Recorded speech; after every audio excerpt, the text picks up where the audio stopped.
بسیار زیرکی، از هوشیاری کار بگی. اینطور نیست که الکی برو ما مسلمان هستیم دل بریم که بزنه در سینه ما فیر کنه. نه، الله متعالی طور برات نگفته. خب از هوشیاری کار بگی، تدبیر کار بگی. خب همه گپای ترتیب کو، بعد از اون مقابله را شروع کن. یک. دوم موضوع، زمانی که اگر یا 3 شرط پوره میکنه، ایمان صادق، اقامه نماز، ادای زکات، خلاص دیگه رایش اعلام میکنی. از 2 چیز برای ما واضح شد که نماز و زکات از امور خیلی مهم اسلام است. یکیش تعلق به بدن دارد، دیگهش تعلق به مال. یکیش تعلق رابطه با خالق پیدا میکنه، دیگهش رابطه با مخلوق الله پیدا میکنه. از همون خاطر است که در تمام عبادات یگانه چیزی که ترکش کفر است نماز است. نماز ترک کردنش کفر است. کسی که نماز ترک میکنه به طریق دوام کفر است. اما تاسف در اینجاست که امروز مردم ما آگاهی از این گپا نداره. پیغمبر علیه السلام چی میگه؟ فرق در بین چی هست؟ مسلمان و بین شرک چی هست؟ شرک و کفر. فقط ترک نماز است. پیغمبر علیه السلام میگه ان بین الرجل و الشرک، چیست بین الرجل و الشرک و الکفر؟ ترک الصلاه. یقینا در بین شخص و در بین شرک و کفر فرق چی است؟ گذاشتن نماز است. از همون خاطر علما اجماع داره که به طریق دوام ترک کردن نماز چی است؟ کفر است. سیاسر 6 تا 10 سال قطع شوهرش است، 20 سال قطع شوهرش، اولاد از پیش پیدا شده، یک نماز از پیشش ندیده. ای مسلمان تلاوت های قرآن میکنه، او خواهر تو نکاحت از بین رفته، او کافر است، قطعی کافر نکاح نمیشه. تو برای نعوذ بالله به زنا نشسته هستی. مرد زنی خود دیده که در 20 سال نماز نخوانده، زنیش است، اولادش است.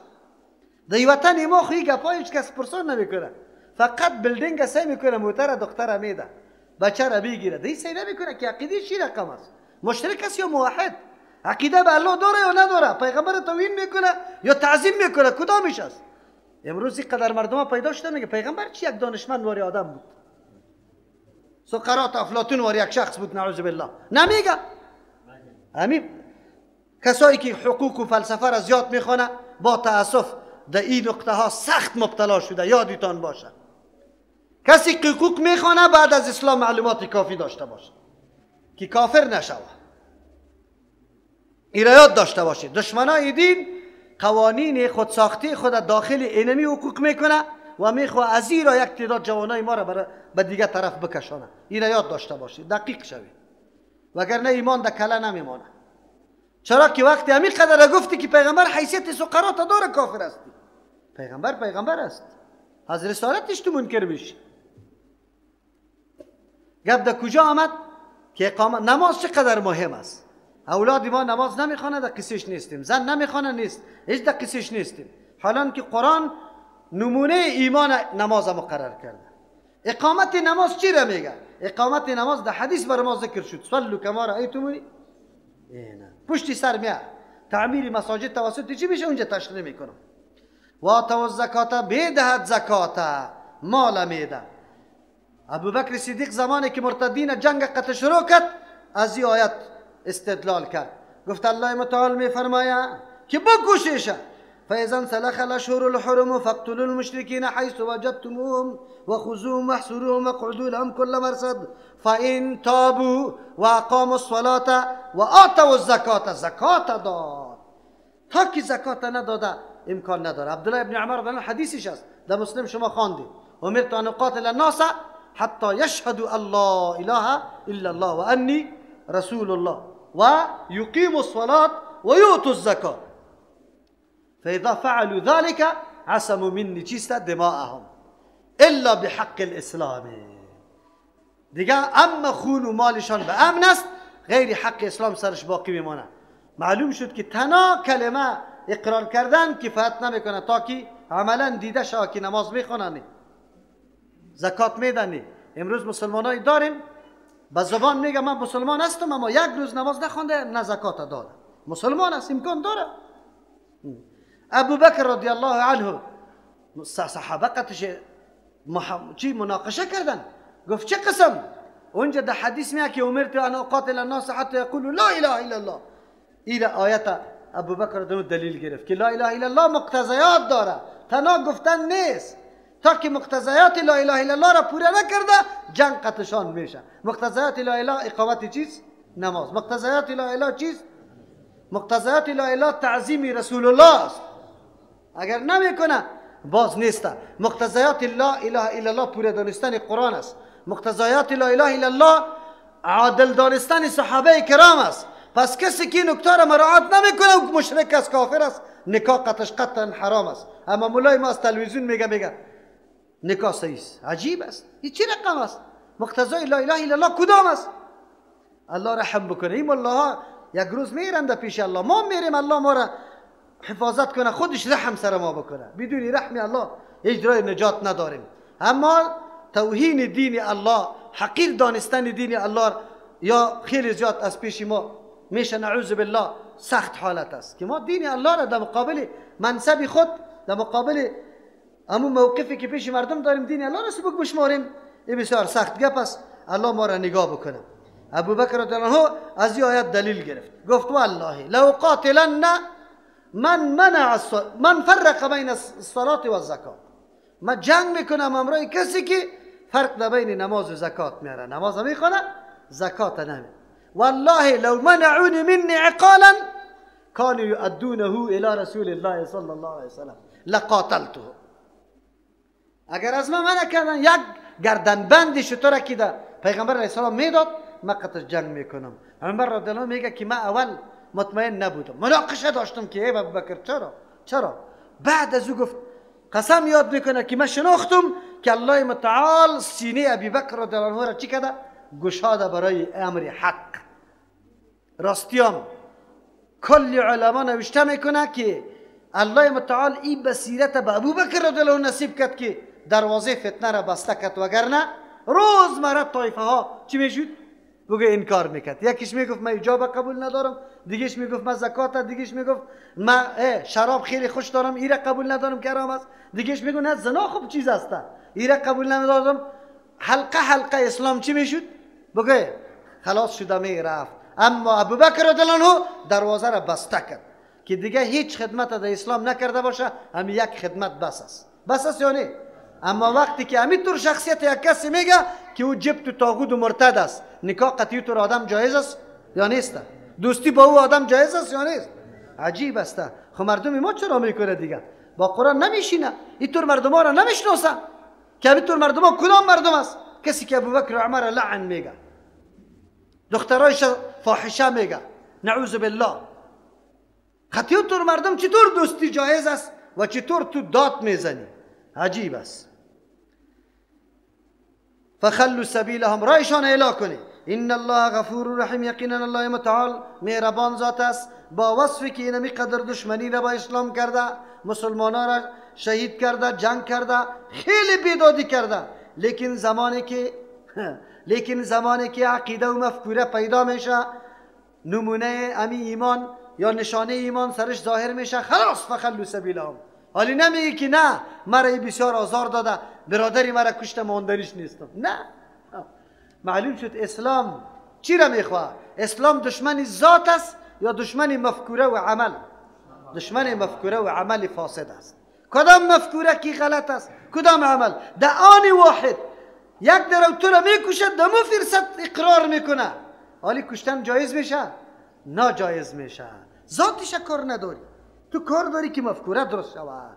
پس ما مفکوره فاسد و عمل فاسد نمیگذاریم. جهاد مبارزه علیه همی گپاست. و این احد من المشرکین استجارک، بله اسلام سینه فراخ داره، موقع میده. او چرا اینطور میگه؟ الله متعال در آخر آیت این نکته را اشاره میکنه. و این احد، اگر یکی من المشرکین از مشرکا، هر کسی که باشه، استجارک طلب امن از تو بکنه، پیغمبر علیه السلام بیایه از تو امن طلب بکنه که دی سرزمینی تو گشت و گذار کنه، معلومات کنه، فاجره برش پناه بده، امن بده، حتی یسمع کلام الله، تا که کلام الله را بشنوه، از مزایا از خوبی های کلام الله مستفید شوه، بدانه.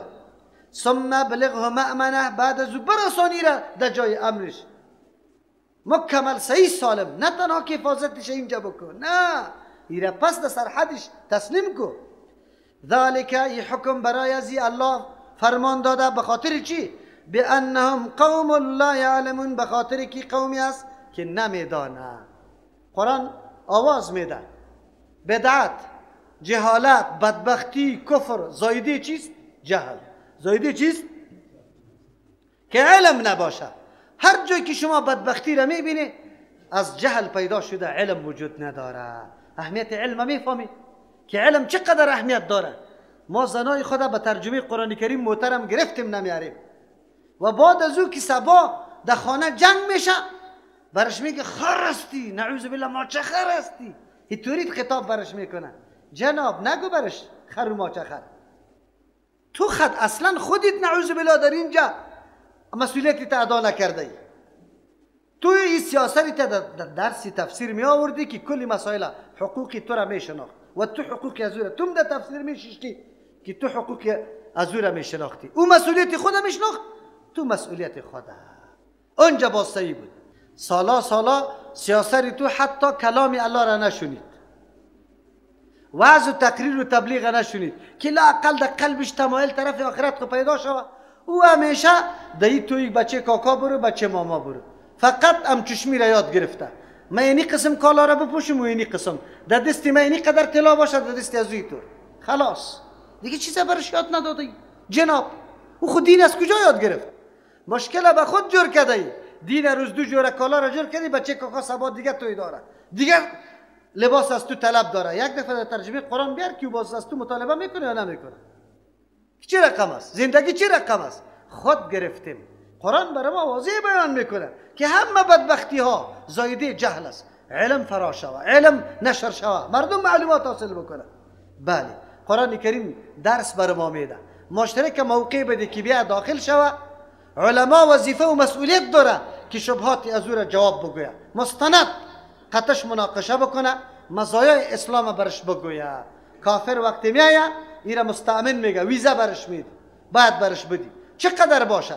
بعضی علما قائل به است که 4 ماه، از 4 ماه اضافه موقع نده برش که باز کشف تمام جزئیات این ملک تو را بکنه. بعضی قائل به است که از 1 سال کم باشه، سال از سرش پوره نکن، 1 سال میتونه تحقیق بکنه در مورد اسلام. او را زیر مراقبت، اینطور نباشه که آزاد باشه. امروز مسلمانی ما قطعی 1 نفر انگلیسی میروه از سنو سوال میکنه که شوهر نعوذ بالله شب چطور معامله قطعت میکنه. ما اونو مسلمان هستیم. ما بستره خود هم در روی کامره کفار چی کردیم؟ طالع کردیم. بستره ما را عکسش نشان نمیده؟ نمیده. راست نبگوه. قریب است که او رازای قلبی ما را امی مردم توسط کامره های خود افشا بکنه. اینقدر تسلیم شدن، اینقدر دوست داشتن، اینقدر خود برش باختن. چرا؟ قرآن چی برات میگه؟ حالی بیا مشاور وزیر شود، از افغانی خودی 40,000 افغانی یا 1 لگالی خود معاشر از زیاد میده گمان میکنم. چرا که خوش داشته باشه، وزیر صاحب مشاور صاحب خوش باشه، رعیت معلم صاحب از 5,000 6,000 نشود. خب محنت سری اولادی مردم بکنه.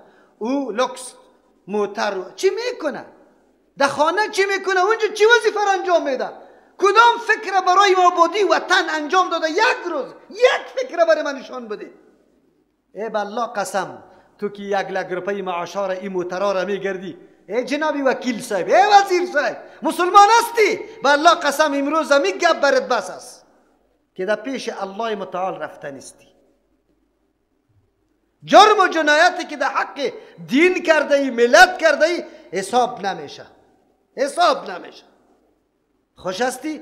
دولت برام مقرر کرده. دولت چطور مقرر کرده؟ دولت از ترس مقرر کرده 4 روز زندگی خود پیش ببره. تفسیرهای رادیوهای کفار ببینه که چقدر دلار در افغانستان سرازیر شده.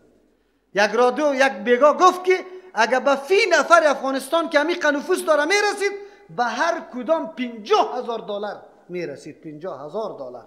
ببینی حالی کدام طرف شد، کدام بندی آب جور شد، کدام بندی برق جور شده، کدام فابریک است نشان بده.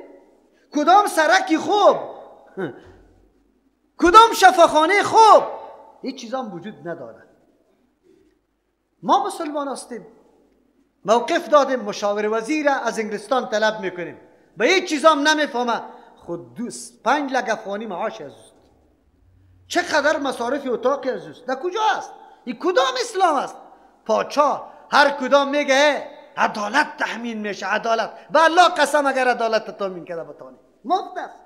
عدالت آدم غلام باشه عدالت تامین کرده میتونه؟ قطعا نمیشه.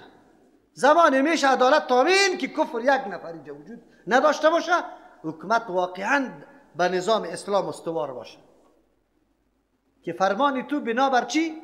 اطاعت الله و رسولش قبول شود، نه به خاطر از اینکه تو بچه کاکاستی بچه فلان استی. این رقمی باشه، این نمیشه. کفار بیایه موقع برش بده در مورد اسلام معلومات حاصل کنه. چرا؟ قومی هسته که نمیدانه، قوم لا یعلمون.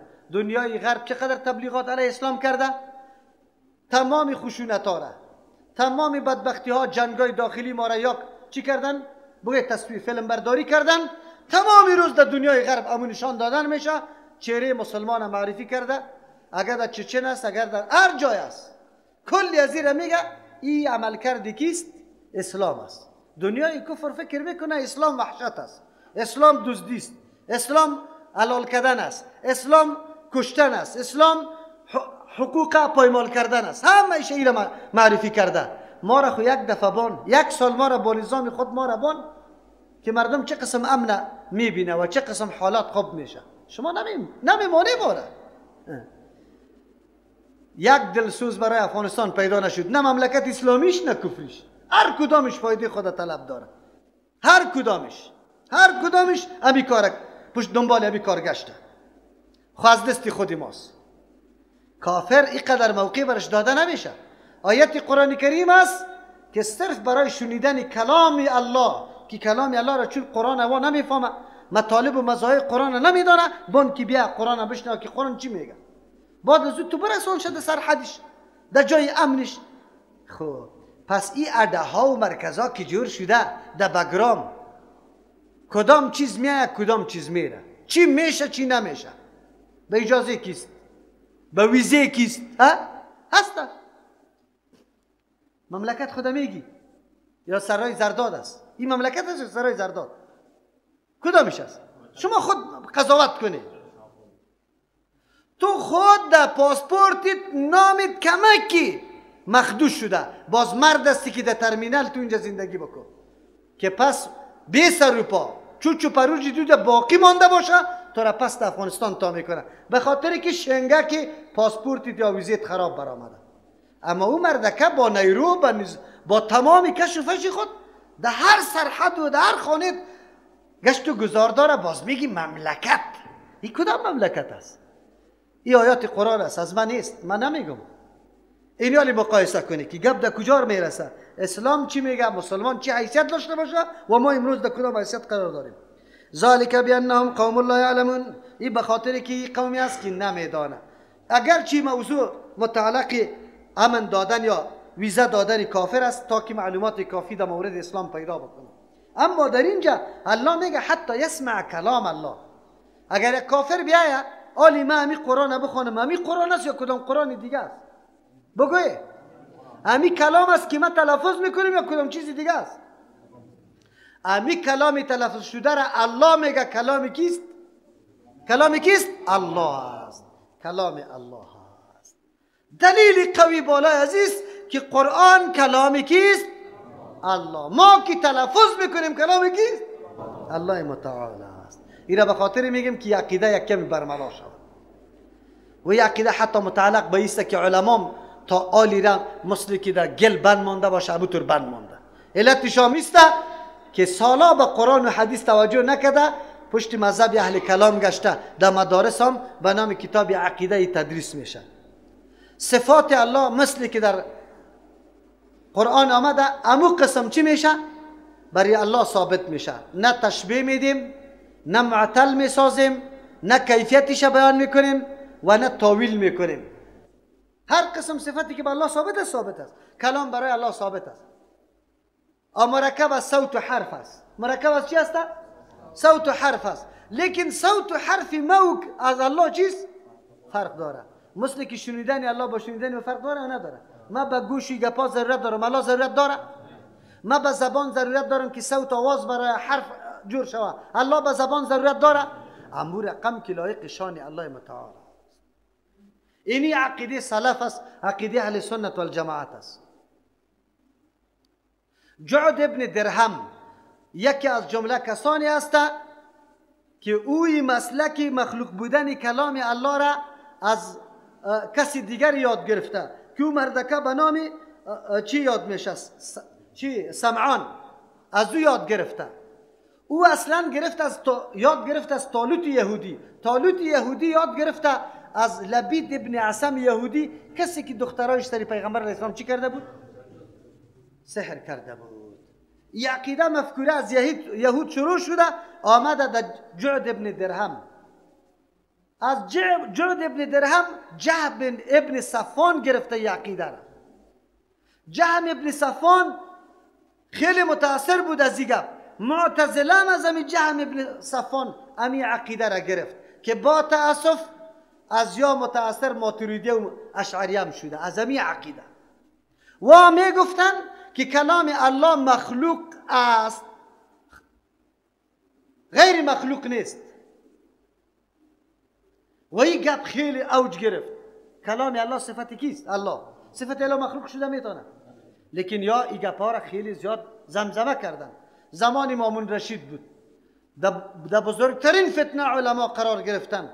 یگانه عالمی که مقاومت کرد که تا آخره هر قدر فشار سرش آمد آزار اذیت دید، کی بود؟ احمد ابن حنبل ابن ابی لیلا رحمه الله هم بود. لیکن او خدا پنهان کرد. احمد ابن حنبل رحمه الله خدا داد میگه که لط کرد، زد شه، بندی کرد شه، هر چی که کرد از عقیده خود نگشت. گفت کلام الله غیر مخلوق است. چی است؟ غیر مخلوق است. این را بیان میکرد برای مردم. در او فرصت یگانه عقیده سلفه که حفاظت کرد اینمی احمد ابن حنبل رحمت الله علیه بود.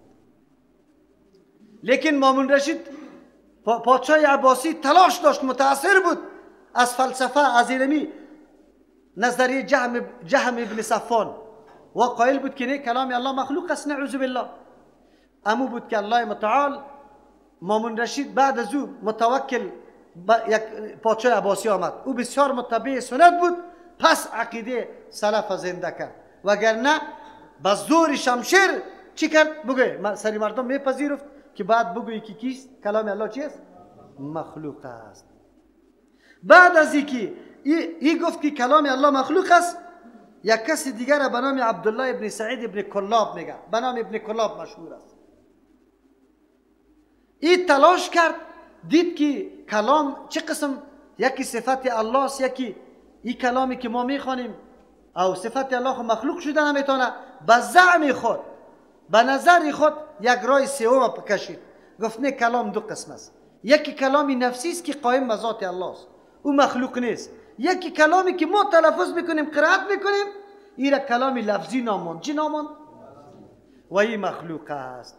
امیالی کتابای عقاید تانسایی کنی، در مدرسه میخونی، در ابو حنیفه میخونی، در دارالعلوم میخونی، شرح عقاید میخونی، بگوی دیگه چی ابو المنتهی را میخونی، در اونجا براتون میگه که کلام الله دو قسم است. یکی کلامی نفسی است قائم به ذات الله، دیگه کلامی چی است؟ لفظی. این بدعت است. این تقسیم چیست؟ بدعت است. این را بدعت سومو کشید و تقسیم در کلام الله نمی آید.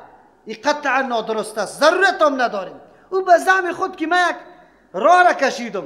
تاسف در اینجاست که در پاکستان در مدارس هم به نام شرح عقاید کتاب خوانده میشه، اما کتاب عقیده نیست، کتاب اهل کلام است، خلاف سلف. امروز بری از علمایتون سوال کنی، امیالی شما مکلف هستی که امروز از علمایتون سوال کنی، بگو کلام الله مخلوق است یا غیر مخلوق؟ کلام چند قسم است که چی براتون میگه؟ علمای بزرگ همونی که خیلی شهرت داره پیش از او بره سوال کنید، تلویزیون است پیشش که وا تقسیمات میکنه. آنها عقیده سلفه. ما که بار ما تقریر کردیم، انشالله استودیو جور میشه براتون میاره، در سبا و دیگه سبا شاید جور شود. در مورد سلفیت گپ زدیم. ما امروز ضرورت داریم که خود سلفی بگویم.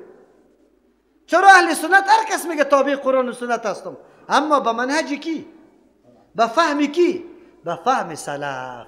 تو خود ماتوریدی میگیری، تو اشعری خود میگیری، تو کلام الله را دو تقسیم میکنی، یکی نفسی یکی لفظی. و ما میگیم نه، کلام الله غیر مخلوق است، تقسیم مقسیم طلب نداره. تعجب است. عایشه رضی الله عنها وقتی که آیات ها نازل شد گفت ما این تمنا را نداشتم که در مورد ما الله کلام کنه. الله چی کنه؟ کلام کنه.